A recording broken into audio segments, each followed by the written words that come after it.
Hello champions, how is the जोश। आज के एपिसोड में हम लोग डिस्कस करने जा रहे हैं वर्क, एनर्जी एंड पावर। इसके प्रीवियस लेक्चर में हम लोग डिस्कस करते हैं Newton's law of motion. So I hope कि न्यूटन्स लॉ ऑफ मोशन से जितने भी डाउट, जितने भी क्यूरी था आपका क्लियर हुआ। सो न्यू चैप्टर का हम लोग आरंभ करने जा रहे हैं, वर्क, एनर्जी एंड पावर। सो पहले हम लोग पढ़ते हैं वर्क क्या होता है। तो वर्क किसी बॉडी पर फोर्स लगा के उसको डिस्प्लेस कर गया तो क्या होगा, वर्क हो गया। So displace the body by applying the force, external force भी हो सकता है वो। ओके, सो वर्क का हम लोग अब फार्मूला पढ़ने जा रहे हैं। तो वर्क आपके दो फार्मूले मिलेंगे। एक पहला फार्मूला है वर्क डन, वर्क डन या वर्क बोल सकते हैं। वर्क इक्वल टू क्या होता है, ये पढ़े होगे आप लोअर क्लास में, F dot S, F dot S. यहाँ पे डॉट प्रोडक्ट है बिकॉज वर्क ऐसा क्वांटिटी है, स्केलर क्वांटिटी है, तो यहाँ पे डॉट लगना बहुत जरूरी है। तो अगर आपको क्वेश्चन में वेक्टर फॉर्म दे दिया, अगर फोर्स का वेक्टर फॉर्म एस से डिस्प्लेसमेंट का वेक्टर फॉर्म दिया है, तो वहाँ का इससे डॉट प्रोडक्ट निकाल के क्वेश्चन का सोल्यूशन तक हम लोग पहुँच सकते हैं।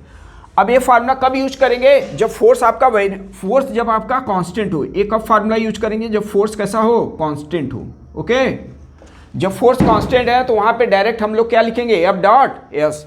अगर वेक्टर को रिमूव करेंगे तो आपको मालूम है डॉट प्रोडक्ट में जब रिमूव होता है तो क्या आता है, कॉस थीटा।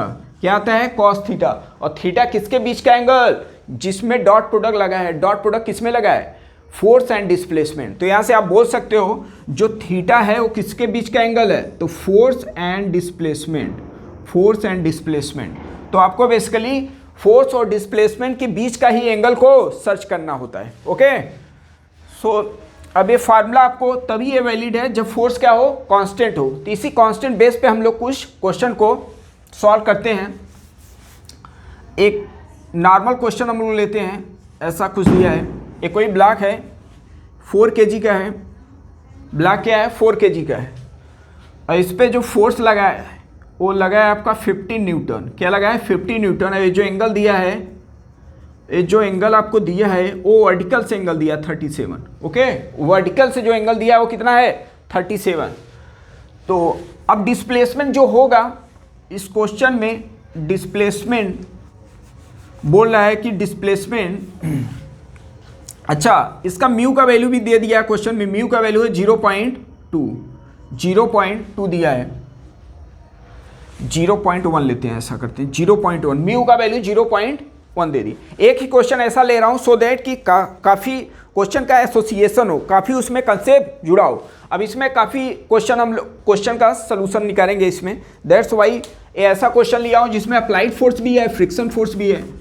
अब जो आप अभी फोर्स वर्क का फार्मूला पढ़े उसमें जो फोर्स है जिसके वजह से पूछेगा वो वाला फोर्स है। अगर वर्क डन पूछ दिया अगर फ्रिक्शन की वजह से, तो वहाँ पे फोर्स कौन सा होगा, फ्रिक्शन फोर्स। अगर वर्क डन पूछ दिया नेट फोर्स, तो सिस्टम पे जितने भी नेट फोर्स लगे हैं, जितने भी टोटल फोर्स लगे हैं, सबका नेट निकालो, फिर उसके वजह से हम लोग वर्क डन निकालेंगे। अगर क्वेश्चन में पूछ रहा है अप्लाइड फोर्स, तो अप्लाइड फोर्स जितना लगा है उसके वजह से वर्क डन आएगा। ओके, सो बी केयरफुल कि क्वेश्चन में क्या पूछा है। ओके, सो यहाँ पे फ्रिक्शन भी आपको दे दिया है और कोएफिशिएंट ऑफ फ्रिक्शन 0.1 है। ठीक है ना, कोएफिशिएंट ऑफ फ्रिक्शन कितना दिया है, 0.1 दिया है।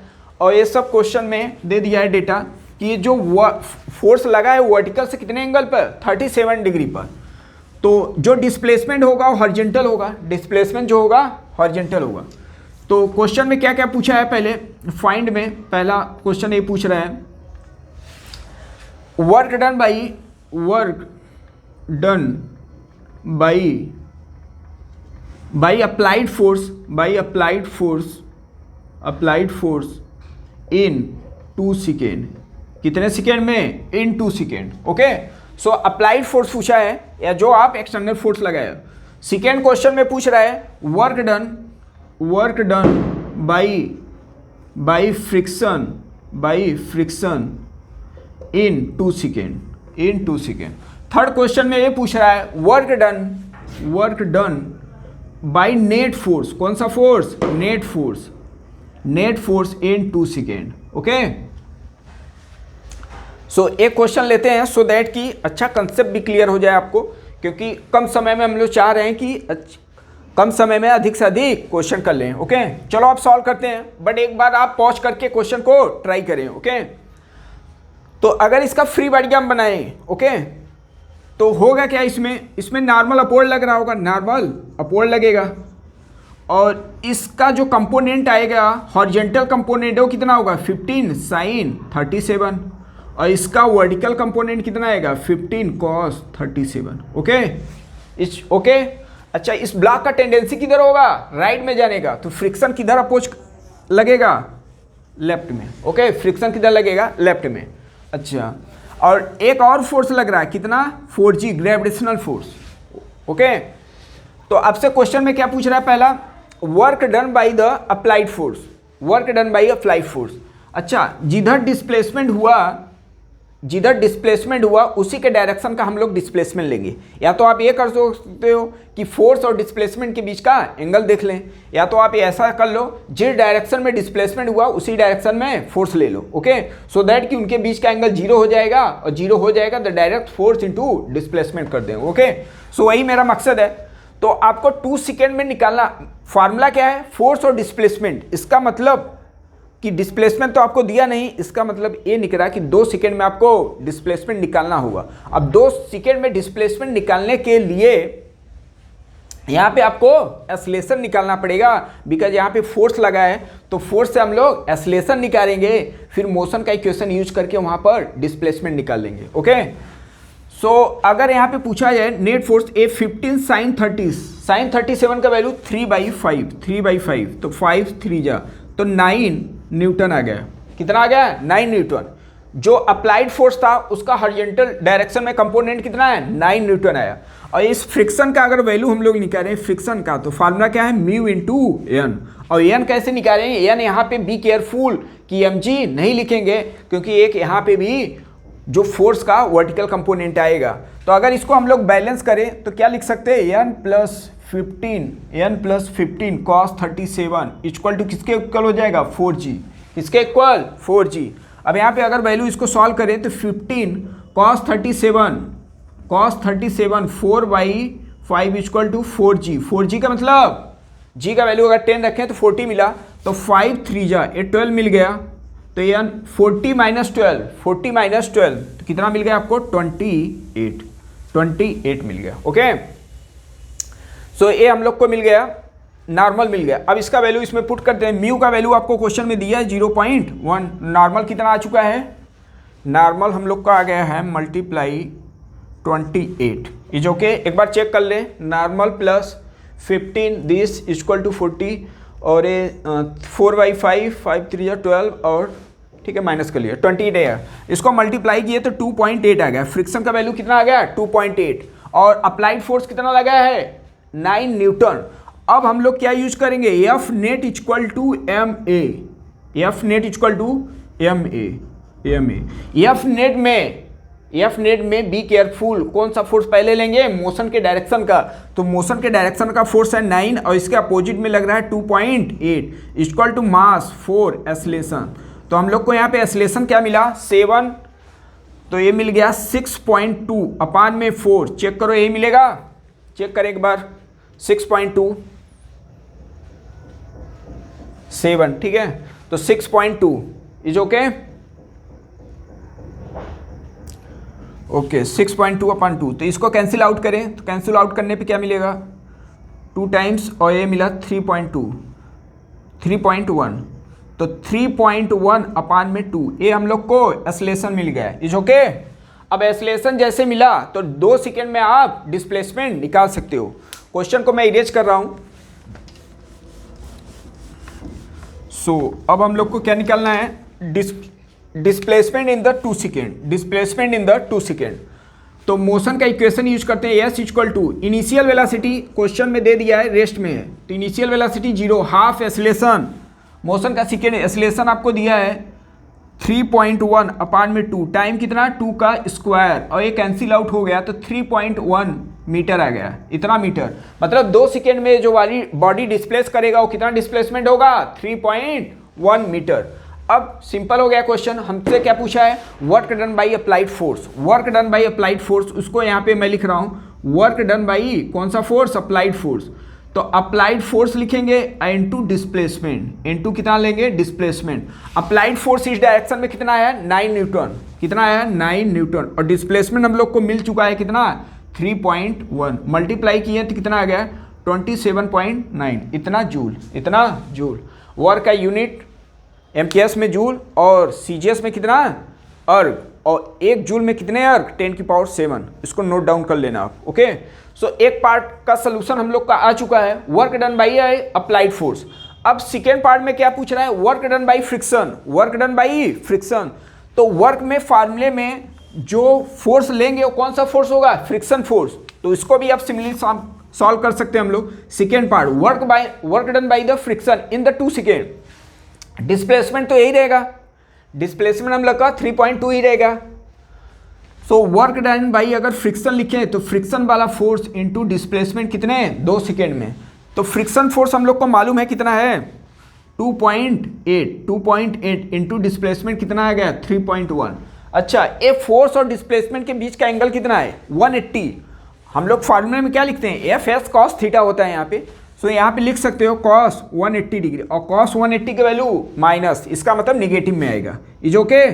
तो work done by the friction, work done by applied force भी आ गया। अब क्वेश्चन में पूछा है क्या, work done by the net force, work done by the net force. अब उसको भी सॉल्व करते हैं। तो 2 क्वेश्चन किया, इससे आपको ये गेस कर सकते हो, जज कर सकते हो कि नेट वर्क डन में फोर्स कौन सा लेना है, नेट फोर्स। तो थर्ड पार्ट का सोल्यूशन क्या होगा, थर्ड पार्ट का solution work done by the net force, F net वो कितना होगा, एफ नेट मल्टीप्लाई डिस्प्लेसमेंट। अच्छा, नेट फोर्स का जो डायरेक्शन होगा, जिस डायरेक्शन में डिस्प्लेसमेंट उसी डायरेक्शन में होगा। नेट फोर्स में क्या लिखेंगे 9 माइनस फ्रिक्शन फोर्स कितना था 2.8 into displacement 3.1। Okay, is okay. I hope कि आप पॉइंट को कैच कर रहे हैं, समझ रहे हैं, और इतना कुछ टफ नहीं है। अभी फार्मूला बेस पे हम लोग को क्वेश्चन डील कर रहे हैं। Is okay. अब इसी बेस पे सेकेंड पार्ट इसका लेने जा रहे हैं, जो फोर्स कैसा हो, वेरिएबल हो। अभी हम लोग ये फार्मूला कब यूज करेंगे, जो फोर्स कैसा हो, कांस्टेंट हो। बी केयरफुल, अभी जितने फार्मूला लिखवाया वो किसके लिए वैलिड है, फोर्स जब कांस्टेंट हो, मतलब फोर्स टाइम या किसी का फंक्शन हो तब ये यूज करेंगे। अब दूसरा फार्मूला यूज कर रहे हैं जब फोर्स कैसा हो, वेरिएबल हो। तो सेकेंड वर्क डन का फार्मूला हम लोग लिखेंगे F into D S vector form में, और इसी को इंटीग्रेट कर देंगे। ओके, अगर वेरिएबल है तो इंटीग्रेट, या इसको ऐसे भी लिख सकते हो work done equal to F dot D S. Okay, F D S, और इसी का इंटीग्रेशन, ये अपना, ये कब यूज करेंगे जब फोर्स कैसा हो, वेरिएबल हो। तो ये 2 फार्मूला हम लोग कब यूज करेंगे, व्हेन फोर्स इज कैसा हो, वेरिएबल हो। ये वेरिएबल होगा तभी हम लोग यूज करेंगे। और जेईई मेंस एडवांस बहुत एग्जाम वाले ये सब क्वेश्चन पूछते रहते हैं। ओके, चलो एक कोई क्वेश्चन हम लोग लेते हैं ऐसा, फोर्स और डिस्प्लेसमेंट, इसी का इंटीग्रेशन करना है। अब यहाँ पे कर सकते हो। अच्छा, यहाँ पे डीएस आपको समझना है, डीएस क्या है। तो डीएस क्या है, डीएस को हम लोग लिखते हैं डी एक्स आई कैप और डी वाई जे कैप और प्लस डी जेड के कैप। ये अपना क्या है, वेक्टर फॉर्म में इसका वैल्यू है, वेक्टर फॉर्म में इसका वैल्यू है। जैसे सपोज दैट अगर कोई क्वेश्चन लिया जाए, F equal to 3i cap plus Y J cap plus K cap, ऐसा लिया जाए। ये यहाँ पे जेड मैं लिख दिया, ठीक है, कुछ जेड स्क्वायर ओके इंटू के लिख दिया, ऐसा आपको क्वेश्चन में दे दिया है। तो आपसे पूछ रहा है कि वर्क डन कितना होगा, तो आपसे पूछ रहा है work done by force at X equal to 1 metre और वाई इक्वल टू 2 मीटर और जेड इक्वल टू 3 मीटर, ऐसा क्वेश्चन में लिख दिया है,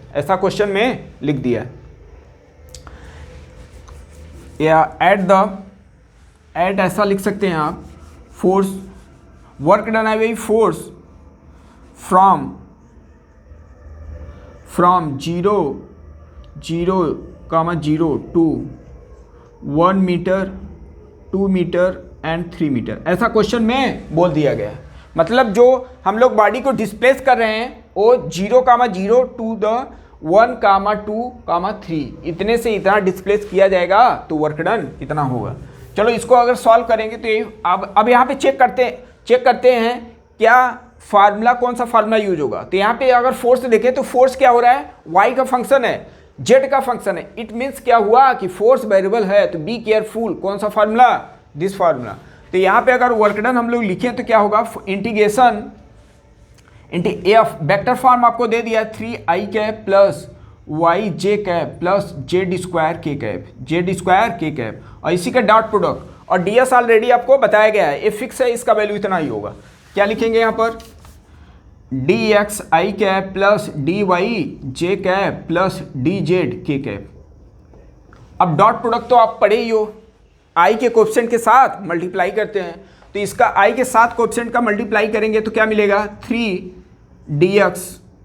अब j के कोएफिशिएंट का मल्टीप्लाई करेंगे तो क्या मिलेगा y dy का इंटीग्रेशन, ब्रैकेट हाफ भी कर रहा हूँ, और z का करेंगे तो कितना मिलेगा Z square D Z. Okay, अब यहाँ पे लिमिट लगाना बहुत जरूरी है। क्वेश्चन में ये बोल रहा है कि x का जो कोऑर्डिनेट है वो कहाँ से कहाँ चेंज हो रहा है, 0 से 1। x का कोऑर्डिनेट है 0 से 1। अगर y का बोला जाए तो 0 से 2, और z का कोऑर्डिनेट कहाँ से कहाँ 0 हो रहा है, 0 से 3। ओके, z का जो कोऑर्डिनेट वेरी कर रहा है वो 0 से 3। अब इसी को इंटीग्रेट करके वैल्यू रख देते हैं, तो dx का इंटीग्रेशन पूरे दुनिया को मालूम है क्या होता है x, और लिमिट लगाना मत भूलना। y का इंटीग्रेशन पावर में एक ऐड, उतने पावर से डिवाइड, अलजेब्राइक फंक्शन। तो क्या लिखेंगे y स्क्वायर अपॉन 2 0 से 2 प्लस z की पावर 3 अपॉन में 3। अब लिमिट लगाएं और वैल्यू रखें, आंसर मिल जाएगा। ओके, सो सॉल्व करें, इसमें क्या मिलेगा, अपर लिमिट किसके प्लेस पे, x के प्लेस पे 1 - 0। इसमें क्या करेंगे, लोअर लिमिट किसके प्लेस पर, पहले अपर लिमिट रखते हैं, तो y का वैल्यू लोअर, अपर लिमिट में क्या है 2 है, 2 का square upon 2 minus lower limit में क्या होगा 0 हो जाएगा, y का वैल्यू 0 पुट करें। ऐसे सिमिलरली हम z में रखेंगे तो 3 की पावर 3 अपॉन में 3 - 0। अब इसको सॉल्व कर लेते हैं हम लोग, कितना मिला यहाँ पे 3 और 4 अपॉन 2 कितना मिल गया 2 आ गया। इसको सॉल्व करेंगे तो कितना आया 9, तो 12 प्लस 2 आ गया 14 joule. Okay, 14 joule is okay. So इसी पे नेक्स्ट क्वेश्चन हम लोग लेते हैं, अब नेक्स्ट क्वेश्चन में कुछ ऐसा दिया है, एक कोई बॉडी है इसका मास m है, एक कोई बॉडी है इसका मास m है। सो क्वेश्चन आप लिख सकते हो, a body mass m moving with velocity है आपको दे दिया है v = k√x। मतलब जो वेलोसिटी है वो पोजीशन का फंक्शन है, मतलब वेलोसिटी पोजीशन के रिस्पेक्ट में वेरी कर रहा है। ओके, तो आपसे पूछ रहा है देन वर्क डन कितना होगा। बेसिकली आपको वेरिएबल के टर्म में आपको वर्क डन निकालना है, जो वर्क डन आ रहा है वही आपको बताना है। ओके, सो वर्क डन में किसका रिक्वायरमेंट है, फोर्स और डिस्प्लेसमेंट का। तो फोर्स यहाँ पे दिया नहीं है, मास दिया है, और मास इंटू एक्सेलरेशन कर गए तो क्या मिल जाएगा हम लोग को, फोर्स मिल जाएगा।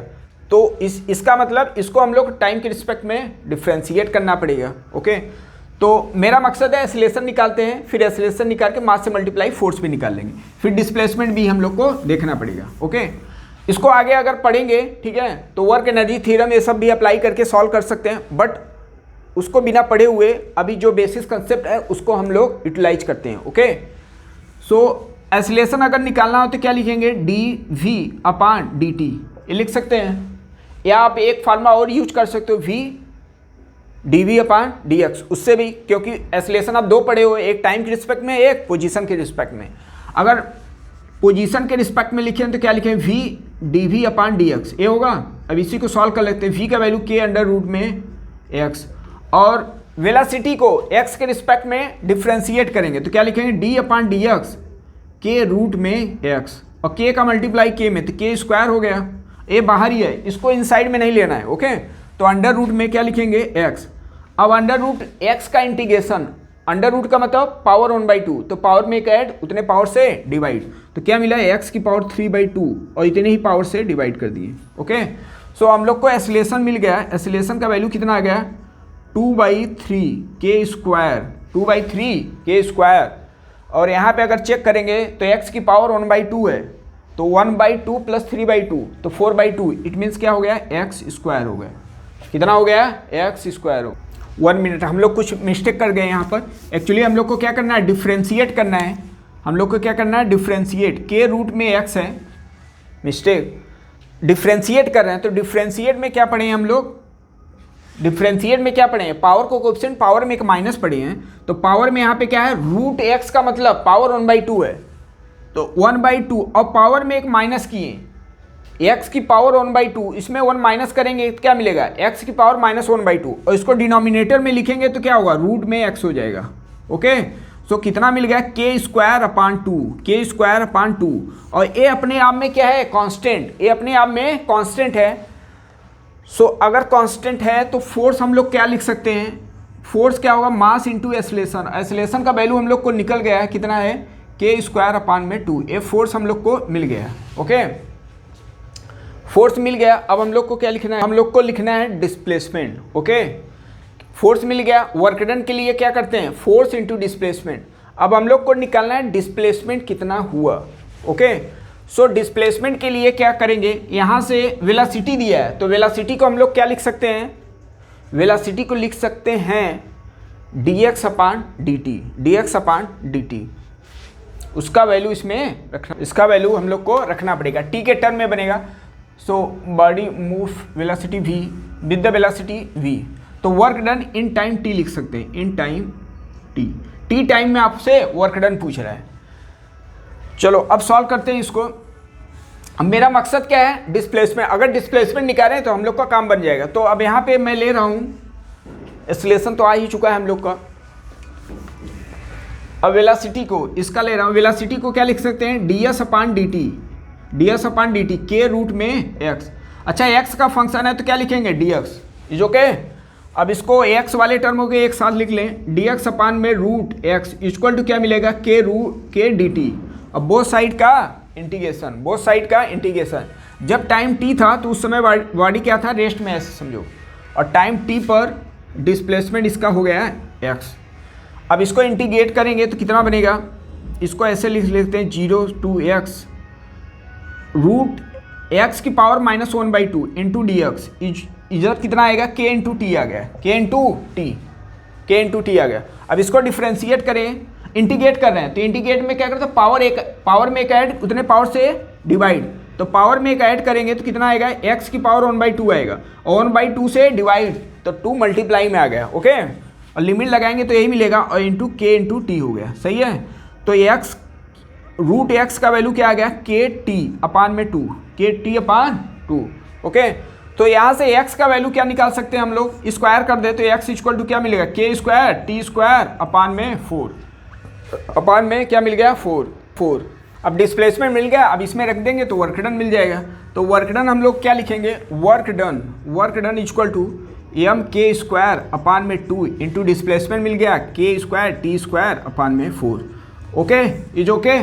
सो क्वेश्चन में आपको दे दिया है work done by force in the time T time में आपसे वर्क डन पूछा।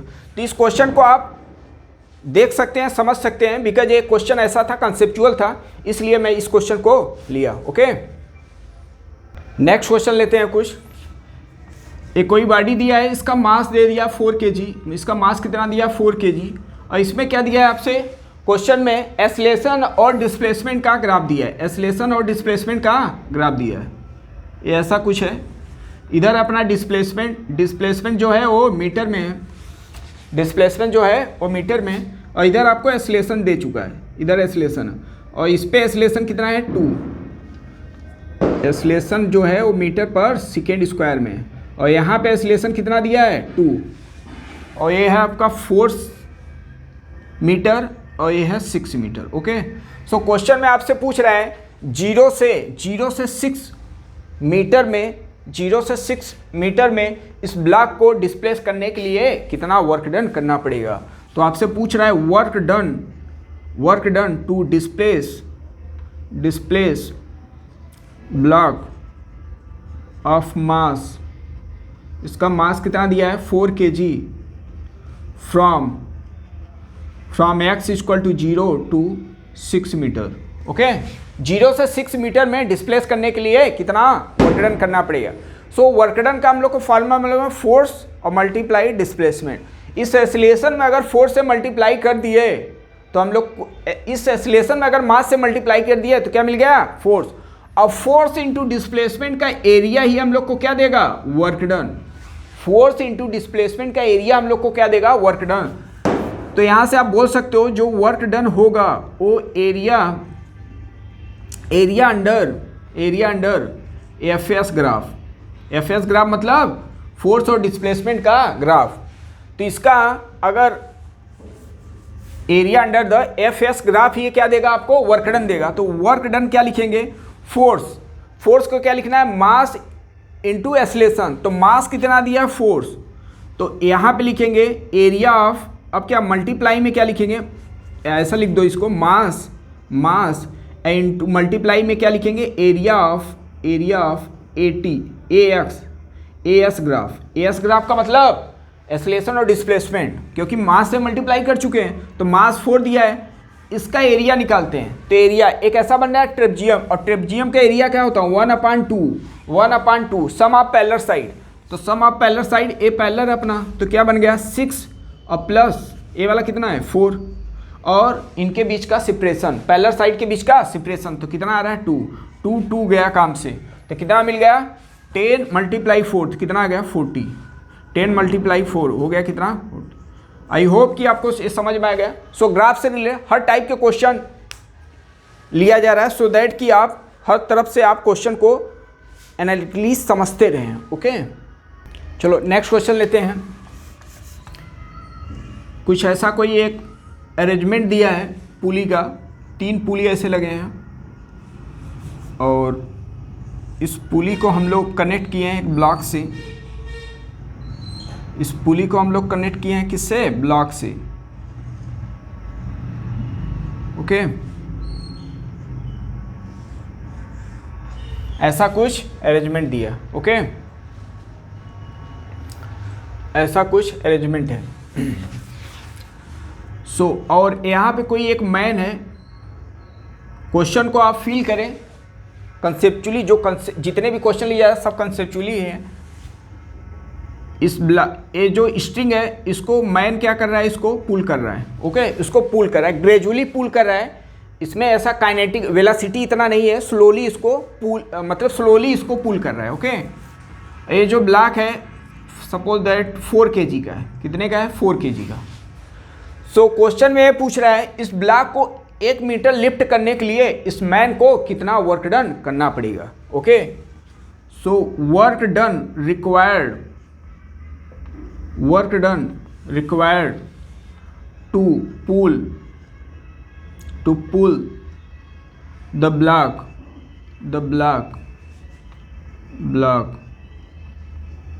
By 1 metre. ओके, मैन को इस ब्लॉक को 1 मीटर डिस्प्लेस करने 1 मीटर लिफ्ट करने के लिए कितना वर्क डन करना पड़ेगा। ओके, सो अच्छा क्वेश्चन है, समझते हैं इसको। तो मैन कर रहा है वर्क, मैन जो वर्क कर रहा है वो किसके थ्रू कर रहा है स्ट्रिंग, और स्ट्रिंग में क्या आता है टेंशन उसके लिए हो गया फोर्स, और फोर्स इंटू डिस्प्लेसमेंट कर देंगे। ओके, तो फोर्स इंटू डिस्प्लेसमेंट एक ऐसा हो रहा है प्रोसेस ग्रेजुअली है। एक कंडीशन क्या दे दिया ग्रेजुअली किया जा रहा है। इसमें इसका मतलब वेलोसिटी नहीं है।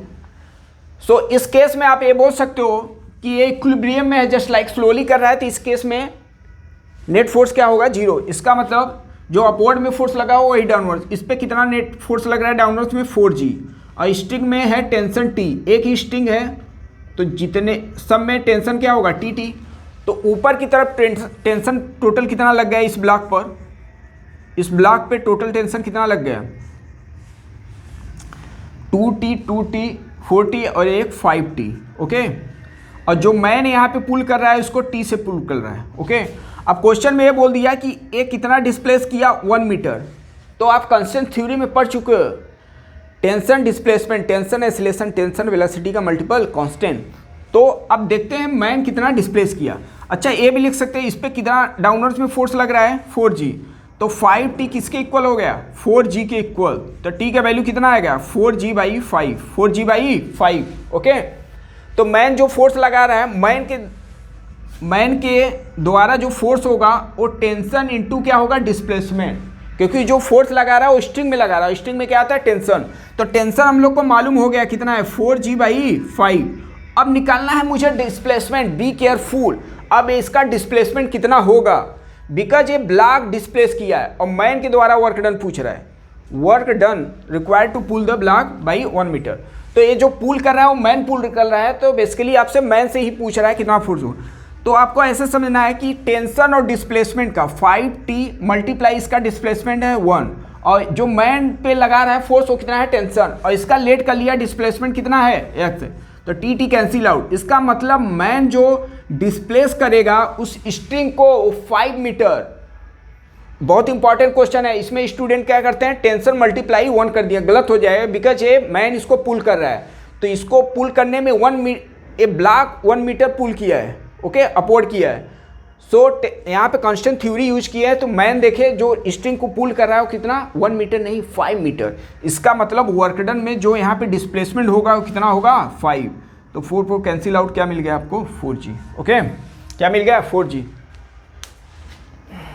नेक्स्ट क्वेश्चन लेते हैं। ऐसा कोई हेमीस्फेयर दिया है और हेमीस्फेयर के बॉटम पे एक ब्लॉक को रखा गया है, इसका मास m है, और हेमीस्फेयर का जो रेडियस ऑफ कर्वेचर है, थोड़ा कुछ बड़ा बनाते हैं डायग्राम, ये अपना क्या है हेमीस्फेयर है, दो क्वेश्चन एक साथ ले रहा हूँ सो दैट कि उसमें डिफरेंस भी आपको समझ में आता रहे। हेमीस्फेयर है दोनों अपने आप में हेमीस्फेयर, और इसका रेडियस आपको दे दिया क्वेश्चन में r है, इसका रेडियस कितना है r है, और इसका भी रेडियस अपने आप में r है, और यहाँ पे ब्लॉक को रखा गया मास m है दोनों केस में। ओके, दो क्वेश्चन लिया जा रहा है। सो अब यहाँ पे जो फोर्स लगाया जा रहा है ए पॉइंट ए है और ए पॉइंट बी है, यहाँ पे भी ए पॉइंट है और यहाँ पे B point. Okay, so force जो लगाया जा रहा है क्वेश्चन में ये बोल रहा है ऑलवेज टूवर्ड्स द बी, ठीक है। तो वर्क डन आपसे पूछ रहा है, work done by force, work done by force if force is always towards to B, मतलब जो फोर्स का डायरेक्शन है वो ऑलवेज किधर है बी की तरफ है, बी के डायरेक्शन में। ओके, मतलब ऐसा है बी के डायरेक्शन में, ऐसा ऑलवेज बी के डायरेक्शन में। तो इस केस में कितना वर्क डन होगा। अब इसमें क्वेश्चन में ये बोल दिया है work done by force, work done by force, work done by force if force is always tangent to sphere के टेंजेंट में हो, स्फेयर के जब टेंजेंट में होगा तब वर्क डन क्या होगा। सो अब क्वेश्चन को समझते हैं। फोर्स इंटू डिस्प्लेसमेंट होता है इंटू कॉस थीटा। ओके, अब क्वेश्चन में ये बोल दिया कि जो फोर्स का टेंडेंसी है, फोर्स का डायरेक्शन ऑलवेज किधर है बी की तरफ है।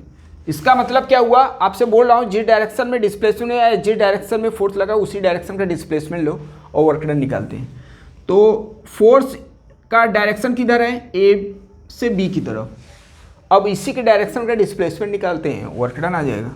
तो वर्क डन क्या लिखेंगे, फोर्स तो एफ लगा है और जो फोर्स का डायरेक्शन है टूवर्ड्स क्या है बी, तो बी की तरफ जब होगा तो जब लाइन ऐसा ड्रा करेंगे ऐसे ही फोर्स होगा और इसी के डायरेक्शन का डिस्प्लेसमेंट कितना होगा, ये आर है, ये आर है, ये अगर आर है, ये आर है, तो आप बता सकते हो ये वाला वैल्यू कितना होगा, r√2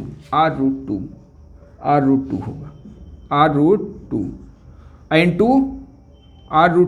इंटू कॉस 0, बिकॉज जिस डायरेक्शन में फोर्स लगे उसी डायरेक्शन का डिस्प्लेसमेंट आ गया डायरेक्ट। तो बी केयरफुल। अच्छा, अब इस क्वेश्चन में क्या करना है आपको, इस क्वेश्चन में जो वर्क डन पूछा है फोर्स इंटू डिस्प्लेसमेंट। अच्छा, फोर्स इंटू डिस्प्लेसमेंट, अब फोर्स जो लगा है वो जो डिस्प्लेसमेंट हुआ है वो इस स्फेयर के टेंजेंट में ऐसा हुआ। अब यहाँ पे क्या हो रहा है, हर डायरेक्शन में जहाँ पे पहुँचा है उसी के टेंजेंट में फोर्स लगा है।